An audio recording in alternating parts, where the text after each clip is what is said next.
दशकं 28। ओम नमो भगवते वासुदेवाय। ओम श्री कृष्ण परमात्मने नमः। ओम गरलं तरलानलं पुरस्तात् जलधेरुद्विजगालकालकूटम् अमरस्तु दिवादमोदनिघ्नो गिरिशस्तन्निबपौ भवत्प्रियार्थम्। नमः पार्वतीपतये हर हर महादेवा। विमदत्सु सुरासुरेषु जाता सुरभिस्तां ऋषिषु न्यधास्त्रितामन् हयरत्नमबूद देवरत्नम् द्युतरुषाप्सरससुरेषु तानि जगदीश भवत्पराददानि। कमनीया कमला बभूव देवी अमलामवलोक्य यां विलोल सकलोऽपि स्पृहयां बभूव लोक। सर्वत्र देवी नाम संकीर्तनं श्री महालक्ष्मीये नमः। त्वयि दत्तहृदे ददैव देव्यै त्रिदशेन्द्रो मणिपीडिकां वदारि सकलो बहृदाभिशेषणीयै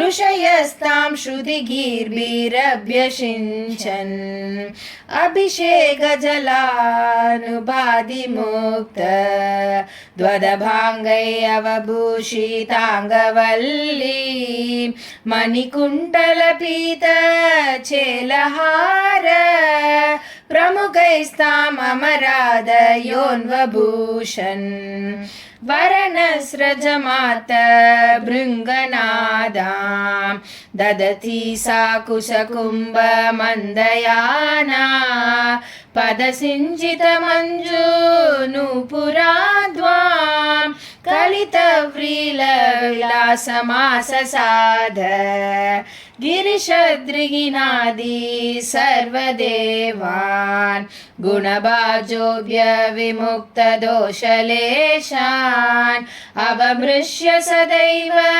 सर्वरम्ये निहिताद्वय्यनयाभिदिव्यमाला उरसातरसा ममानिदैनां भुवनानां जननीमनन्यभावा द्वदुरो विलसददीक्षण श्री परिवृष्ट्या परिपुष्टम् आसविश्वम् अधिमोहन विभ्रमाददानीं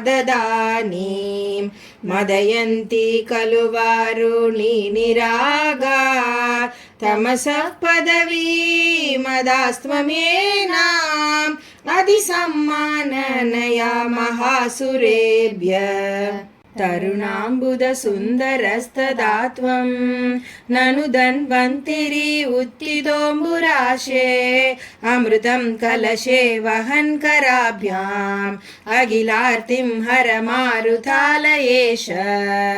सर्वत्र गोविन्द नाम संकीर्तनं गोविन्द गोविन्द।